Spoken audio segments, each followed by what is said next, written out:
Métodos de representação de dados num computador.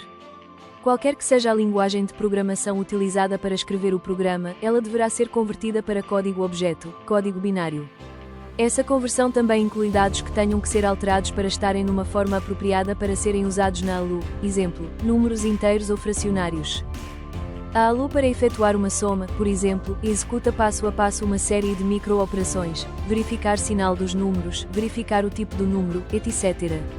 Como em tudo, ter dados num ou noutro sistema de codificação traz vantagens e desvantagens dependendo do uso que se pretende dar a esses dados. A forma como os dados vão ser codificados é explícita se o programador define o tipo de dados das variáveis e constantes. É implícita se deixa a decisão para o compilador. Em linguagens de alto nível, como C, Visual Basic ou outras, os principais tipos de dados são: carácter, para representar texto; lógico, para representar sim ou não; numérico, para representar números. Existem ainda tipos mais complexos, do tipo registro, array. De seguida mostra-se uma tabela dos principais tipos de dados em C.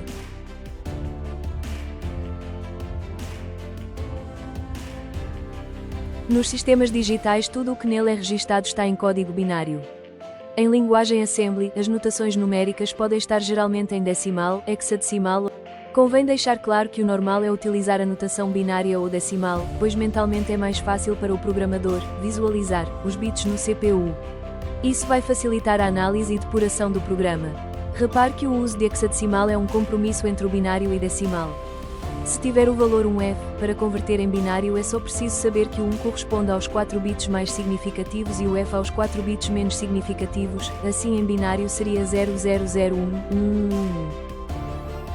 Para representar o mundo num computador precisamos transpor números, letras e outros caracteres para binário e por isso eles têm de ser codificados. Para isso essencialmente podemos usar código ASCII, Unicode, BCD, binário puro ou representação de ponto flutuante. ASCII significa American Standard Code for Information Interchange.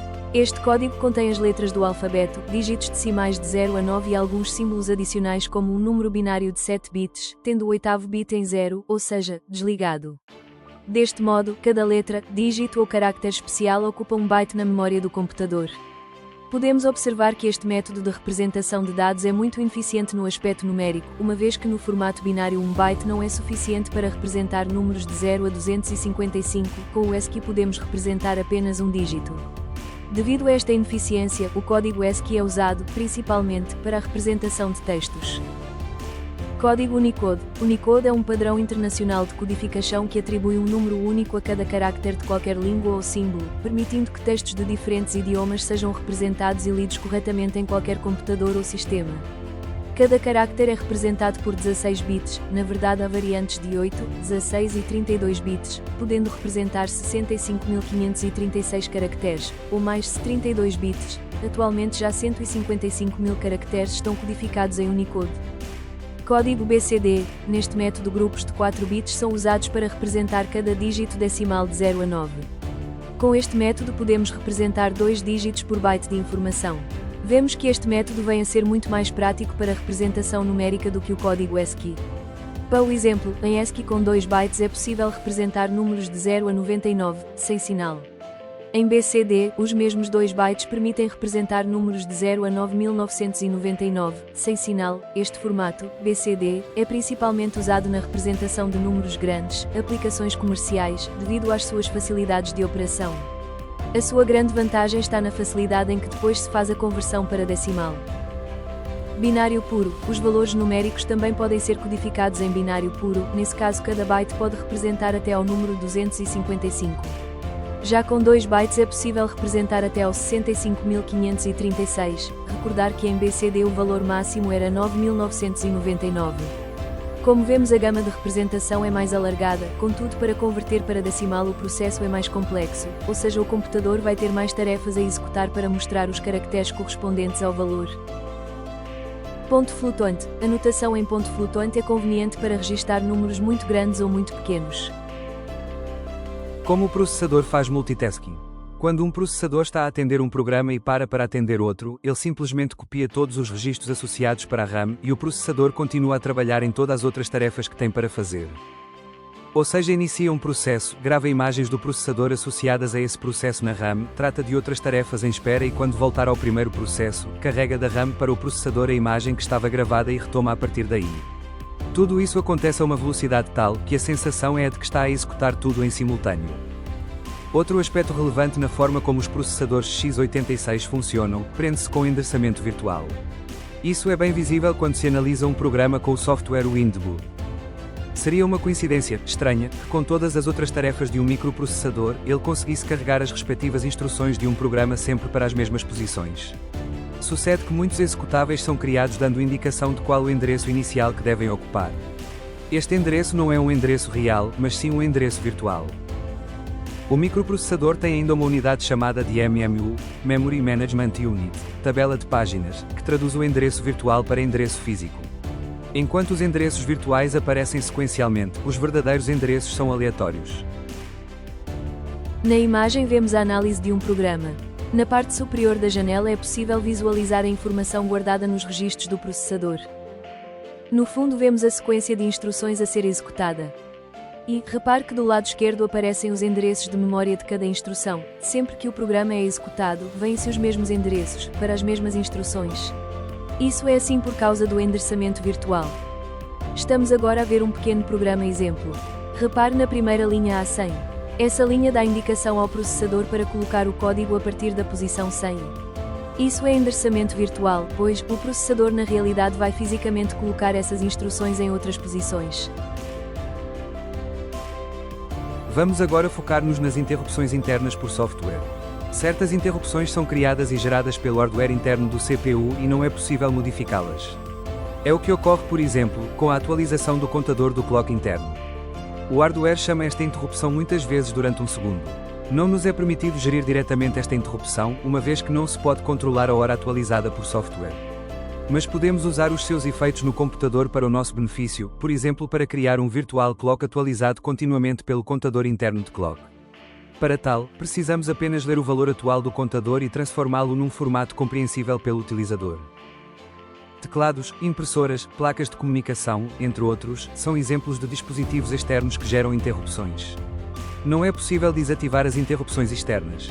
Estas interrupções não são enviadas diretamente para a CPU, mas antes, são enviadas para um circuito integrado cuja função exclusiva é manusear estas interrupções. O circuito integrado é um PIC8259A e é controlado pelo CPU através de comunicação série chamada PADIS. As interrupções de software podem ser ativadas de maneiras distintas pelos programas Assembler, invocando o número da interrupção desejada com a instrução INT. O uso das interrupções facilita muito a criação dos programas, torna-os menores. Além disso, é fácil compreendê-las e dão uma boa performance. Este tipo de interrupções podem ser separadas em duas categorias. Interrupções do sistema operacional dos interrupções do BIOS. A diferença entre ambas é que as interrupções do sistema operacional são mais fáceis de usar, mas também são mais lentas, uma vez que se dá aos serviços do BIOS. Por outro lado, interrupções do BIOS são muito mais rápidas, mas possuem a desvantagem de serem parte do hardware, o que significa serem específicas à arquitetura do computador em questão.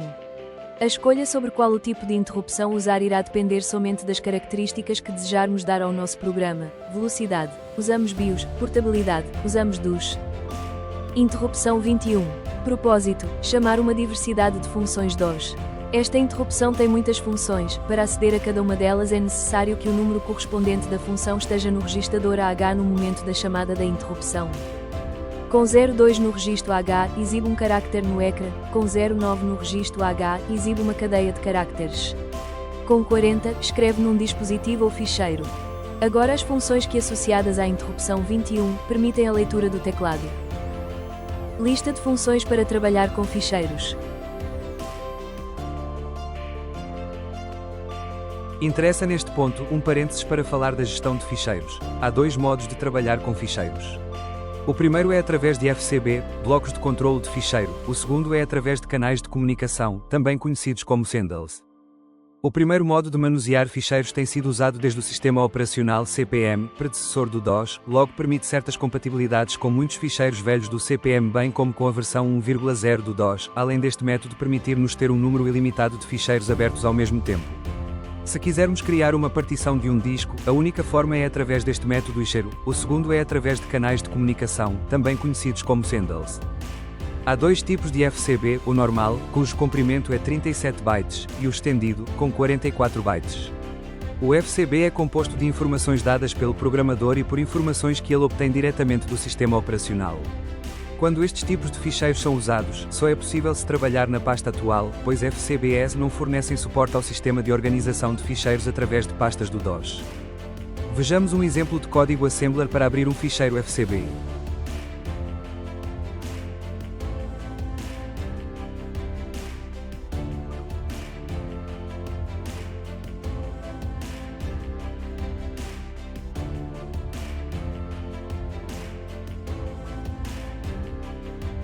Canais de comunicação, sendles. O uso de sendles para gerir ficheiros traz grandes facilidades na criação de ficheiros. O programador pode concentrar-se em outros aspectos da programação sem se preocupar com detalhes que podem ser manuseados pelo sistema operacional. A facilidade dos sendles consiste em que, para operarmos sobre um ficheiro, é apenas necessário definirmos o nome do mesmo e o número de sendle a usar, a restante informação é manuseada internamente pelo DOS. Quando usamos este método para trabalhar com ficheiros, não há distinção entre acesso sequencial ou aleatório, o ficheiro é simplesmente usado como uma rede de bytes. Vamos ver o código para abrir um ficheiro.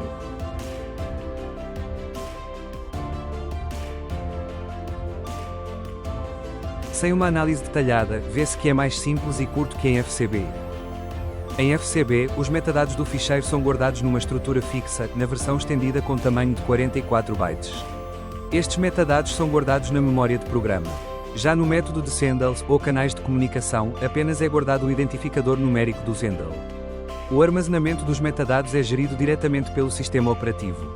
Relativamente ao nome do ficheiro, em sistemas FCB está limitado a 8 caracteres mais 3 para a extensão do ficheiro. Em sendles tem a mesma limitação em MS-DOS, mas em sistemas operativos modernos pode suportar nomes longos. Em FCB o programa tem que se posicionar, previamente, no diretório corrente do ficheiro a manipular. Já em sendles são suportados caminhos completos de navegação. Em FCB o número de ficheiros abertos é limitado, já em canais de comunicação, o limite é configurado no ficheiro config.sys. Como podemos ver no quadro, no método FCB a estrutura do ficheiro fica exposta na memória de programa e por isso é menos seguro do que com sendles.